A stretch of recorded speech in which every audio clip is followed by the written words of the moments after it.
민수기 30장 말씀 함께 나누겠습니다. 민수기 30장은 특별히 서원에 대해서 말을 하고 있는데, 우리가 이제 서원에 대한 관점도 하나님 앞에서 하는 것이다. 내가 내게 하는 것이 아니고, 내가 내 생각대로 하는 것이 아니고 하나님 앞에서 하는 것이니까 우리가 서원한 것들은 반드시 지키려고 해야 된다라는 겁니다. 30장 1절에 모세가 이스라엘 자손 지파의 두령들에게 일러 이르되 여호와의 명령이 이러하니라. 2절에 사람이 여호와께 서원하였거나 마음을 제하기로 서약하였거든 파약하지 말고 그 입에서 나온 대로 다 지킬 것이니라 했습니다. 이 서원을 이제 내대르라 이렇게 말을 하는데, 이것은 맹세한다. 우리가 이것을 맹세한다 이렇게 할 때에 자기가 뭘 하겠다라고 결정하는 거죠. 그러면 내가 금식을 한다든지, 아니면 내가 절기하던 것들을 끊겠다고 하든지, 때로는 결혼하지 않는다, 결혼하지 않겠다라고 하나님 앞에 영원히 하나님만 섬기고 살겠다 하든지, 이런 결정들을 하는 것을 말합니다. 요즘은 이제 현대 시대에서는 하나님 앞에 무슨 예물을 드리겠습니다, 예컨대 교회를 건축하는데 내가 얼마의 헌금을 하겠습니다, 이렇게 하나님 앞에 소원과 작정들을 이렇게 결정할 때가 있습니다. 근데 그렇게 결정한 것은 반드시 지켜야 한다라는 거죠. 왜냐하면 그것이 사람에게 한 것이 아니다. 사람과의 약속도 우리가 중요하게 생각하고 지켜야 하지만, 하나님 앞에 우리가 작정한 것들은 반드시 지키도록 힘써야 된다라는 겁니다. 그래서 사람들이 이제 시대가 자꾸 변해가니까 자기 입으로 말한 것들을 잘 지키지 않는 것들을 많이 봅니다. 내가 절대 하나님 앞에 이렇게 하지 않겠습니다 했다든지, 사람들 앞에 절대 교회를 떠나지 않겠습니다 이렇게 하고도 자기 상황이 바뀌면 그 말한 것들을 너무 쉽게 번복하는 것들을 봅니다. 저는 하여튼 제 마음에 항상 입술로 뱉은 것들을 지키려고 하는 그런 생각들을 가지고 있는데, 그것은 우리가 사람들 앞에서 항상 말을 하는 것이 아니라 우리의 말하는 것은 하나님 앞에 드러난다. 우리가 하나님을 신뢰하고 믿는다는 것은 항상 우리가 하나님 앞에 있다, 코람되어 있다, 하나님 앞에 서 있다는 것을 기억한다면 말을 조심해야 하고, 우리가 말을 뱉었다면 그 말을 지키려고 해야 된다는 거죠. 특별히 말을 지키되 서원한 것, 하나님 앞에서 하겠다라고 이 맹세한 부분들은 특별히 철저하게 더 지켜야 한다는 겁니다. 사람 앞에서 우리에게 나이가 많은 사람들이나, 그래서 성경은 그렇게 하죠. 장로를 부르든지 제사장을 부르든지 모세 앞에 가든지 이렇게 원로들을 세우고 그 중요한 사람들 앞에서 말한 것들을 지키게 하는 그런 것들을 보는데, 특별히 하나님 앞에 우리가 있다면 우리의 입술로 뱉은 것들을 지키려고 힘써야 됩니다. 연초가 되면 우리가 말씀을 가지고 올 한 해는 이렇게 살겠습니다 하지만 한 달을 넘기지 못하고, 또 우리가 자녀를 낳거나 결혼을 하거나, 또한 직장을 가게 되거나 학교에 합격을 하게 되거나 이렇게 할 때 우리가 어떤 대학에 가든지 아니면 어떤 취직을 하게 되면 하나님 반드시 내가 거기 가서 이렇게 하겠습니다. 그것을 너무 쉽게 생각하고 지키지 않는 사람들을 너무 많이 봤습니다. 우리는 항상 하나님 앞에 있다는 사실을 잊지 않고 우리가 입술로 뱉은 것들을 지킬 수 있는 저와 여러분 되시기를 주의 이름으로 축원합니다. 5절에 그러나라는 것은 이 서원한 사람들이 있다 할지라도 그러나라고 얘기하는 거죠. 그러나 그 아비가 그것을 듣는 날에 허락지 아니하면 그 서원과 마음을 제어하려던 서약이 이루지 못할 것이니 그 아비가 허락지 아니하였은즉 여호와께서 사하시리라 했습니다. 그가 만약에 어려서 이제 여기 여인도 나오고 어린 소녀도 나오고 일반 남자도 마찬가지입니다. 하지만 이제 아비에게 속한다, 또 여인은 남편에게 속한다, 이제 이렇게 되는 거죠. 우리 말씀은 우리에게 예수 그리스도가 우리의 머리가 된다라고 이렇게 말씀하고 있습니다.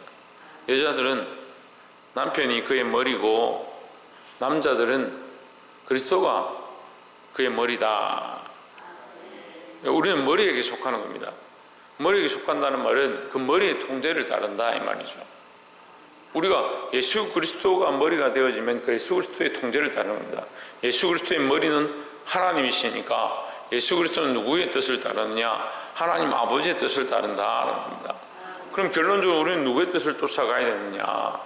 하나님 아버지의 뜻을 쫓아가야 되는 겁니다.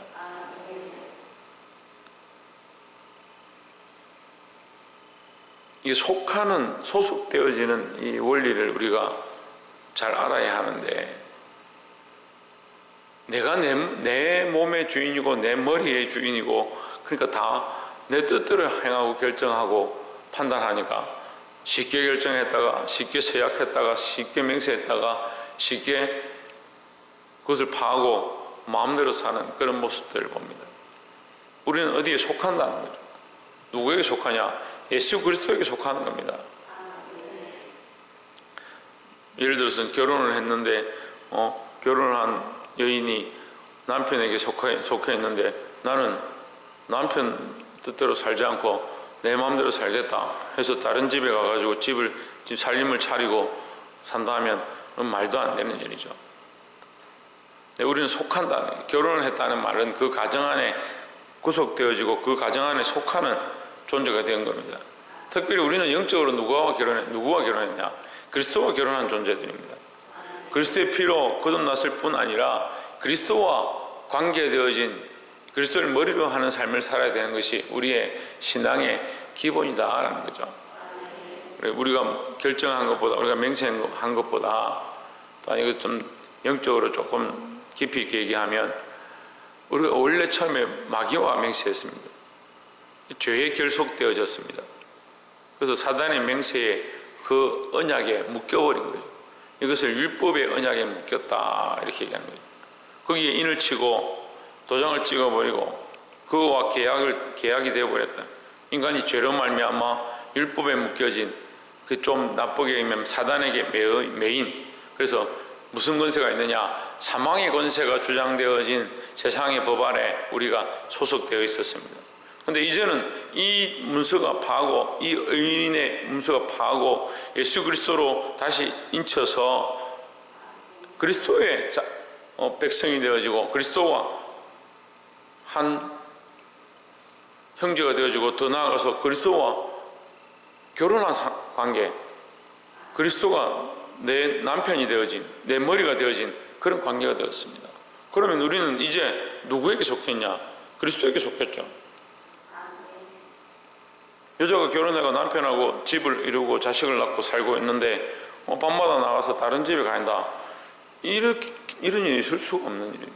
우리는 그리스도에게 속했으면 예수 그리스도를 따르고 예수 그리스도를 의지하고 그리스도의 말씀대로 살고자 몸부림치고, 그것이 우리에게 이제 주어진 서약이고 계약이고 도장이고 어떠한 것으로 끊을 수 없는,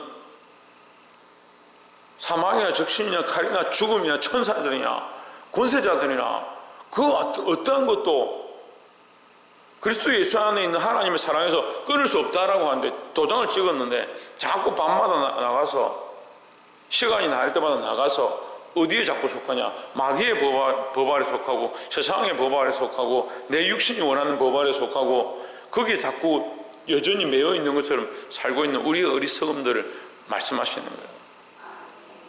우리는 속한 자입니다. 우리는 포함된 자입니다. 어디에 포함됐냐? 예수 그리스도에게 포함된 자다라는 겁니다. 보게 되길 소망합니다. 마지막으로 15절에 그러나, 또 그러나가 나옵니다. 이제 다시 한 번 더 그러나. 서원을 했다. 네가 서원을 했으면 하나님 앞에 갚아라. 하지만 네가 서원을 했다 하더라도 너는 어디에 속하냐? 너의 머리에 속한다. 너의 머리에 남편이라든지 아비에게라든지 너를 관할하는 자에게 속한다. 영적으로 예수 그리스도에게 속한다. 항상 우리가 처음에 하나님 앞에 서서 함부로 하지 말고 하나님 앞에 말을 했다면 지켜라. 두 번째는 우리의 머리는 누구다? 예수 그리스도다. 박창조, 우리의 머리는 누구다? 예수 그리스도라는, 예수 그리스도에게 우리는 속했다라는 거죠. 그리스도에게 속한 삶을 살아야 하고, 그리스도가 내 남편이다라는 거죠. 남편이란 말은 떠날 수 없다라는 것을 얘기하는 겁니다. 세상 법으로 살았던 우리가 이제 예수 그리스도로 말미암아 새로운 피조물이 되었으니까 그리스도에게 속했다. 근데 그러나 또 나오는 겁니다. 15절에 그러나 그 남편이 들은 지 얼마 후에 그것을 무효케 하면 그가 그 아내의 죄를 담당할 것이니라 했습니다. 자, 이 서원한 것을 파하는 것을 얘기하는 거죠. 파했을 때 누구에게 책임이 있느냐? 파하게 한 자에게 책임이 있는 거죠. 그러니까 그 남편이 그의 머리인데 남편이 그 아내의 말을 듣고 그렇게 하지 마라 하든지 그걸 무효케 하려고 이렇게 했으면 누구의 책임이냐? 그 남편의 책임이다. 자식이 그렇게 하겠다 서원했는데 그것을 무효케 했으면 누구의 책임이냐? 그 아버지의 책임이다. 누구에게 책임이 있냐면 머리 된 자에게 책임이 있다는 거죠. 이것 또한 아까 설명한 대로 그대로 되는 겁니다. 전에는 사단이 우리에게 권세를 잡고 우리가 범죄했기 때문에 죄에 속했기 때문에 우리의 결정이 뭐냐? 결국 사망인 겁니다. 사망의 권세의 왕 노릇을 했는데 이제는 우리의 왕이 누구냐? 예수 그리스도가 된 겁니다. 그래서 우리의 결정이 누구냐? 예수 그리스도입니다. 우리의 결국은 사망의 권세 아래에 있는 것이 아니고 부활과 영원한 생명의 권세 아래에 있게 되는 겁니다. 그러니까 책임을 누가 지시냐? 예수 그리스도가 지시는 겁니다. 그래서 아무렇게나 막 죄를 짓고 우리가 더 은혜를 더하게 하려고 더 죄에 거하겠느냐? 로마서 말씀처럼 우리가 더 죄에 거하겠느냐? 더 죄를 짓겠느냐? 그게 아니다는 거죠.